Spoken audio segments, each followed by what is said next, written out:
Audio Jungle।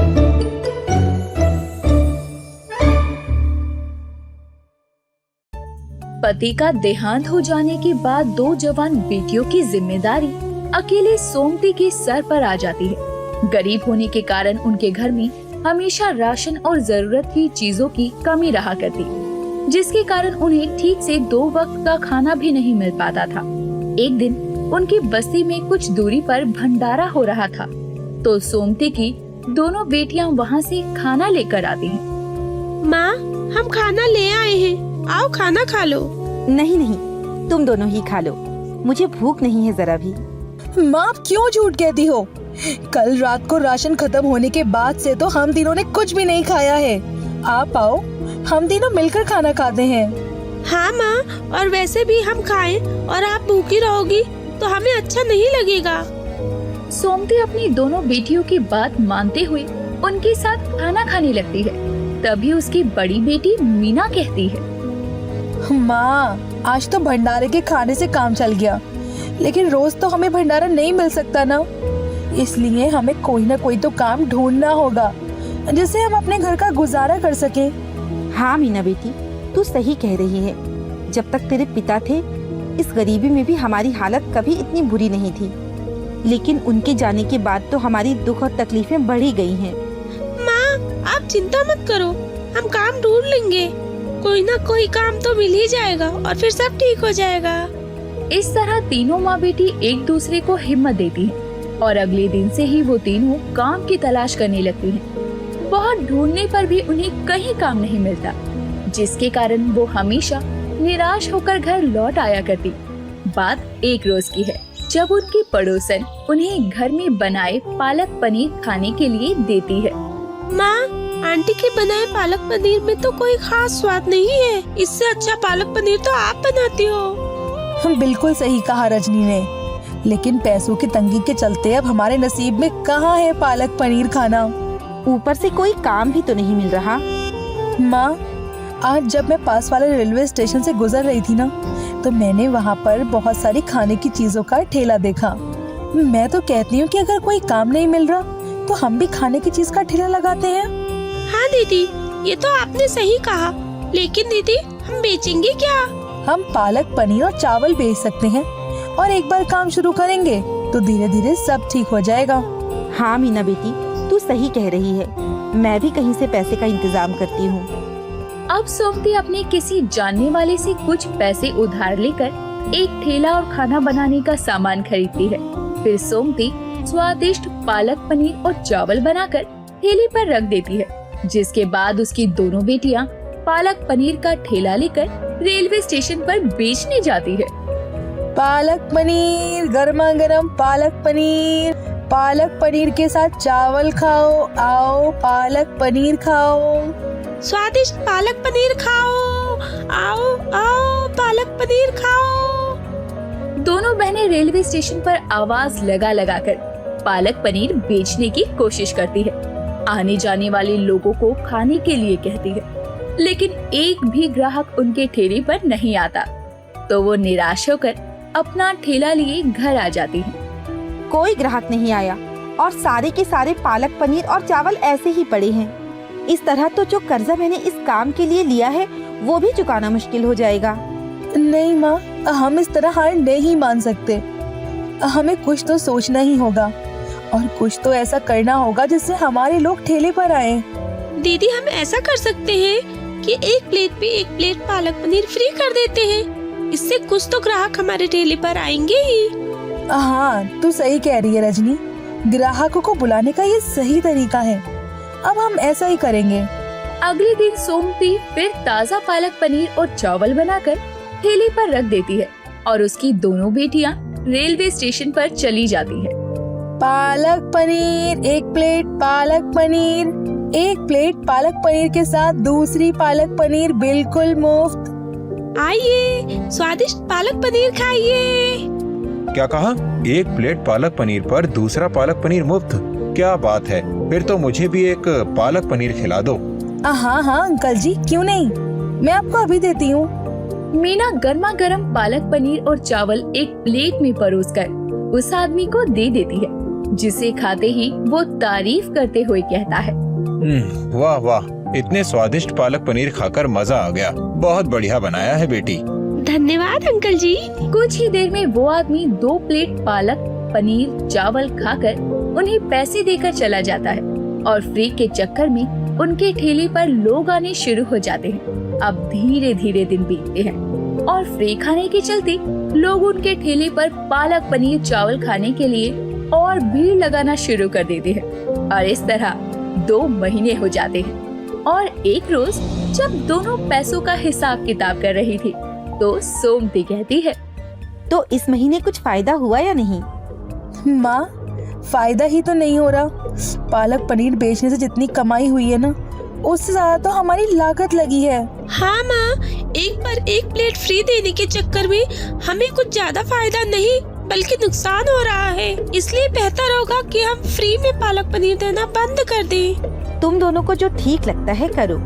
नुकसान होने के चलते वो बहनें फ्री वाली स्कीम को बंद कर देती हैं, जिससे उनके ठेले पर लोग कम आते हैं, लेकिन आते जरूर हैं, क्योंकि उनके बनाए पालक पनीर बहुत स्वादिष्ट जो हुआ करते थे, लोगों को पसंद भी आते थे। इसी के चलते उनके स्वादिष्ट पालक पनीर के चर्चे होने लगते हैं और आते जाते लोग पालक पनीर और चावल खाना ही पसंद किया करते। ग्राहकों की भीड़ बढ़ने से अब उनकी कमाई ज्यादा होने लगती है, साथ ही उनकी आर्थिक स्थिति भी धीरे धीरे ठीक होने लगी थी।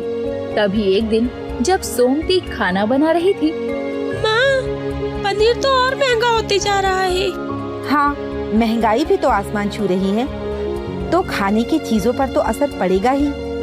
ये मैंने चावल चढ़ाए हैं, थोड़ा देख लेना, मैं बाजार होकर आती हूँ। सोमती इतना कहकर बाजार निकल जाती है तो वहीं रजनी मीना से कहती है, दीदी, हमारा काम तो अच्छा चल रहा है और अब तो लोगों की भीड़ भी आने लगी है, लेकिन ये बढ़ती महंगाई के चलते आगे हमें नुकसान ना हो, इसलिए हम दूध की जगह पाउडर से भी तो पनीर बना सकते हैं और इसी तरह पालक में भी पैसा बचा सकते हैं। कह तो तू सही रही है, इससे हमारी लागत भी कम लगेगी और फायदा भी ज्यादा होगा। मीना अपनी बहन की बातों में आ जाती है, जिसके बाद वो लोग दूध की जगह पाउडर से पनीर बनाने लगते हैं। साथ ही ताजे पालक की जगह थोड़े पीले और बेकार पालक का इस्तेमाल कर पालक पनीर बनाते हैं और उसे ही बेचने लगते हैं। रोज की तरह आज भी उनके ठेले पर भीड़ लगती है। क्या बात है बिटिया, आज के पालक पनीर में रोज जैसा स्वाद नहीं? अरे, ये आप कैसी बातें कर रहे हैं अंकल? भला स्वाद कैसे बदल सकता है? आपको ऐसा लग रहा है, पर ऐसा कुछ नहीं है। हमने तो रोज की तरह ही बनाए हैं। और क्या, वैसे भी इतने पैसे में ऐसे स्वादिष्ट पालक पनीर आपको कहाँ ही खाने को मिलेगा। इस तरह अब लोगों को पालक पनीर में पहले जैसा स्वाद नहीं आता, तो वो उनके ठेले पर आना कम कर देते हैं। पर कुछ लोग रोज वहीं से पालक पनीर चावल खाया करते, जिसके कारण उनकी तबीयत खराब हो जाती है। उन्हें उल्टियाँ और दस्त लग जाते हैं। एक रोज दोनों बहनों को कोई किसान से खराब पालक लेते हुए देख लेता है और वो उनकी शिकायत पुलिस में कर देता है। पुलिस दोनों बहनों को पकड़ने के लिए उनकी ठेले पर आती है। अच्छा, तो तुम ही हो वो पालक पनीर वाली जो खराब पालक पनीर खिलाकर लोगों को अस्पताल पहुंचा रही हो? ये आप क्या कह रहे हैं? हमने ऐसा कुछ नहीं किया। हम तो बस पालक पनीर बेचते हैं। वो तो मुझे दिखाई ही दे रहा है, लेकिन तुम्हारे इस खराब पालक पनीर को खाने से बहुत से लोग तबीयत खराब के चलते अस्पताल में भर्ती हैं। बिल्कुल सही कहा साहब आपने। मैंने इन लड़कियों को किसान से खराब पालक लेते हुए देखा है, जिसे ये लोग बनाकर ग्राहकों को खिलाते हैं। अपने फायदे के चक्कर में तुम दोनों लोगों की सेहत से खिलवाड़ करती हो। अब तुम जेल चलो, हथकड़ी लगाओ इन दोनों को। तभी एक लेडी कांस्टेबल दोनों बहनों को हथकड़ी लगाकर पुलिस स्टेशन ले जाती है। इस तरह उनके एक गलत कदम ने उनको जेल पहुंचा दिया, साथ ही उन ग्राहकों की सेहत को भी नुकसान पहुंचाया जो उनके यहाँ पालक पनीर खाने आते थे। रनकपुर गांव में सविता अपने परिवार के साथ रहा करती थी। वो बहुत ही सुंदर थी, साथ ही उसका व्यवहार भी बहुत शांत था। वो रोज सुबह गांव के मंदिर में जाकर पूजा किया करती और उसी गांव में रहने वाला संजय उसे रोज मंदिर में आते जाते देखा करता। एक रोज वो उससे रास्ता रोक कर कहता है, मुझे तुमसे कुछ जरूरी बात करनी है सविता। ऐसी भी क्या बात करनी है तुम्हें? और तुम मुझे ऐसे रोज रोज क्यों घूरने आ जाते हो रोज? यानी तुम जानती थी कि मैं तुम्हें देखता हूँ। अब तुम मुद्दे की बात पर आओगे या मैं घर जाऊँ? नहीं नहीं, मुझे ये कहना था कि मैं तुम्हें पसंद करने लगा हूँ, प्यार करने लगा हूँ तुमसे। उसकी ये बात सुनकर सविता शर्मा कर वहाँ से चली जाती है, क्योंकि उसके दिल में भी संजय के लिए कहीं न कहीं वही एहसास थे जो कि संजय के दिल में उसके लिए। इस तरह दोनों एक दूसरे के साथ समय बिताने लगते हैं और उनके बीच में प्यार बढ़ता जाता है। दोनों अपने अपने घर में एक दूसरे के बारे में बताते हैं तो उनके माता पिता उनकी शादी के खिलाफ होते हैं। ऐसे में दोनों परेशान हो जाते हैं। संजय, अब हमारा क्या होगा? क्या हम कभी साथ नहीं रह पाएंगे? ऐसा मत कहो सविता, मैं तुम्हारे बिना नहीं जी सकता। मैं भी तुम्हारे अलावा किसी से शादी नहीं करना चाहती, लेकिन अपने माता पिता के खिलाफ कैसे जा सकते हैं? अगर हमें साथ रहना है तो हमारे पास एक ही रास्ता है, हम भागकर शादी कर लेते हैं। ये तुम क्या कह रहे हो भला? हम ऐसा कैसे कर सकते हैं?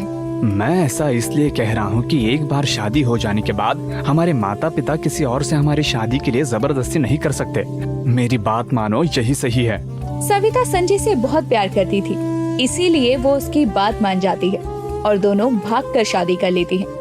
ये बात जब उनके घर वालों और गांव वालों को पता चलती है तो वो उन्हें अपनाने की जगह उन्हें गांव से निकाल देते हैं। दोनों दुखी होकर दूसरे गांव में एक टूटे फूटे मकान में किराए पर रहना शुरू कर देते हैं। सुनो, जल्दी ही हमें कोई काम ढूंढना होगा, वरना हमारा गुजारा करना मुश्किल हो जाएगा। वैसे भी हमारे पास जो पैसे थे वो इस घर के किराए में चले गए हैं। हाँ, मैं समझता हूँ हमारे साथ रहने के फैसले के कारण ये सब हो गया, लेकिन तुम चिंता मत करो और हिम्मत रखो, मैं जल्द ही कोई काम ढूंढ लूंगा। हाँ बिल्कुल, और मैं तुम्हारी मदद करूँगी। अगले दिन संजय गांव में काम की तलाश में निकल जाता है। कड़ी दोपहरी में भटकने के बाद उसे एक राशन की दुकान पर काम मिल जाता है। अब संजय रोज मेहनत से दुकान पर काम करता। लगभग 1 महीना बीत चुका था। ऐसे में संजय की जो पगार आती है वो घर के किराए और राशन में खर्च हो जाया करती है। ऐसे में सविता अपने पति का हाथ बटाने के लिए पकोड़े बनाकर बाजार में बेचना शुरू करती है। गरम गरम पकोड़े खाओ, आलू प्याज गोभी के पकोड़े, गर्मा गरम पकोड़े खाओ। अरे वाह, क्या बढ़िया खुशबू आ रही है पकोड़ों की। जरा एक प्लेट प्याज के पकोड़े देना। जी जी भाई साहब, अभी देती हूँ बस। पहले दिन के हिसाब से सविता के बनाए पकोड़ों की ज्यादा बिक्री नहीं होती और शाम होते ही वो ठेला लेकर घर पहुँचती है। कुछ ही देर में जब संजय घर लौटता है और मुंह हाथ धोकर खाना खाने बैठता है तो प्लेट में पकोड़ों को देखकर कहता है, तुमने आज खाने में पकोड़े भी बनाए हैं? नहीं, वो ये पकोड़े मैंने बेचने के लिए बनाए थे, लेकिन पहले ही दिन था इसलिए सारे बिके नहीं। इन्हें बर्बाद करने से अच्छा है इसे हम खा लेंगे। सविता, गरीबी के चलते मेरे साथ साथ तुम्हें भी इतनी मेहनत करनी पड़ रही है। तो क्या हुआ संजय, वैसे भी पति का हर हालत में साथ देना ही तो पत्नी का धर्म है ना। अब खाना खा लीजिए, वैसे भी बहुत रात हो चुकी है। अब बीतते समय के साथ जहाँ संजय दुकान में मेहनत करता तो वहीं सविता तरह तरह की पकोड़ी बनाकर बेचने लगती है और उसके स्वादिष्ट पकोड़े खाने के लिए अब लोगों की संख्या भी बढ़ने लगती है। और एक समय ऐसा आता है जब पकोड़े खाने के लिए उसके ठेले पर बहुत भीड़ लगनी शुरू हो जाती है, जिसके चलते बाजार में पकोड़े की दुकान लगाने वाली कांता को बहुत जलन होती है। देखो तो सही इस नासपिटी को, जब से इसने बाजार में पकोड़े बेचना शुरू किया है तब से इसके ठेले पर हमेशा ही भीड़ लगी रहती है और मेरी दुकान की तरफ तो लोग मुड़कर भी नहीं देखते। इसका तो कुछ करना पड़ेगा। जलन के चलते अगले दिन जब सविता अपना ठेला लेकर पहुंचती है, कांता एक लाठी लेकर उसके ठेले को तहस नहस करने लगती है। हे भगवान, अरे ये तुम क्या कर रही हो? मेरे ठेले को क्यों तोड़ रही हो? मैं कहती हूँ हटो यहाँ से, हटो। हटेगी तो तू यहाँ से। इस बाजार में ठेले वाले के लिए जगह नहीं है। अपना टूटा ठेला लेकर निकल यहाँ से। पर ऐसा क्यों? मैं तो इतनी मेहनत से ये काम कर रही हूँ, फिर तुम मुझसे ऐसा क्यों कह रही हो? जाती है या ये सब सामान उठाकर फेंक दूं मैं? बाजार के सभी लोग सविता को घूर रहे थे। तभी वो अपना ठेला लेकर वहाँ से चली जाती है और शाम को ये बात संजय को बताती है। यानी वो औरत तुम्हें बाजार में पकोड़े बेचने से मना कर रही है? हाँ, साथ ही ठेला भी तोड़ दिया, इसलिए उसकी मरम्मत भी करवानी पड़ेगी। यानी तुम फिर पकोड़े बेचने जाओगी? हाँ, बिल्कुल जाऊंगी। पकौड़े बेचने से ही तो थोड़े पैसे आ रहे हैं, और जो काम अच्छा चल रहा है मैं उसे किसी के कहने या मना करने से क्यों बंद कर दूं? लेकिन सविता, अगर उसने 2 बार ऐसा किया तो फिर? नहीं नहीं, रहने दो, तुम पकोड़े बेचने मत जाओ। अरे आप डरिए मत, क्योंकि मैं कोई बुरा काम नहीं कर रही हूँ, बल्कि मेहनत से कमा रही हूँ। सविता अगले दिन निडर होकर बाजार में पकोड़े बेचने जाती है। उसे फिर से बाजार में देखकर कांता हैरान हो जाती है। ये ऐसे नहीं मानने वाली, इसे तो अच्छा सबक सिखाना ही होगा।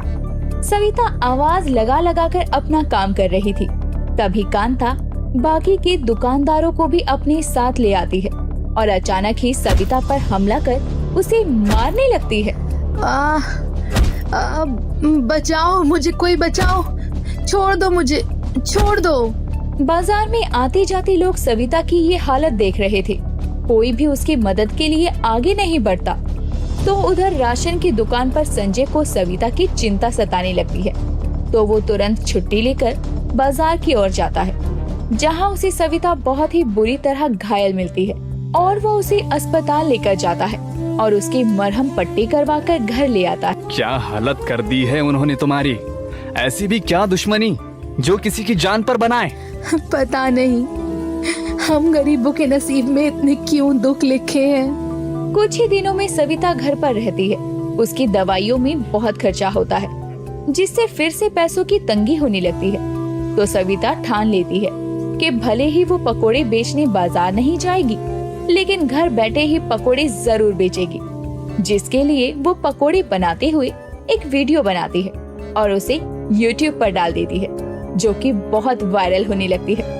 जिसके बाद वो अलग अलग तरह के पकोड़े बनाकर वीडियो बनाकर सोशल मीडिया पर अपलोड करती, जिसके कारण उसकी बहुत चर्चा होने लगती है और कई लोग उसे अपने ढाबे में काम के लिए भी कहते हैं। लेकिन वो किसी के यहाँ काम ना करते हुए ऑनलाइन फूड वेबसाइट्स के जरिए लोगों तक अपने बनाए स्वादिष्ट पकोड़े बेचने लगती है, जिससे उसे फायदा भी होता है। सविता, डिलीवरी वाला बाहर खड़ा है, जल्दी पकोड़े ले आओ। जी बस हो गया, ये लीजिए। संजय डिलीवरी वालों को पकोड़े दे देता है और वो वहाँ से चला जाता है। इस तरह धीरे धीरे गरीब पकोड़े वाली अपने बनाए स्वादिष्ट पकोड़ों के लिए पूरे गांव में चर्चित हो जाती है। ये खबर जब कांता के कानों में पड़ती है तो उसे और जलन होने लगती है, लेकिन इस बार भी वो चाहकर भी कुछ नहीं कर पाती।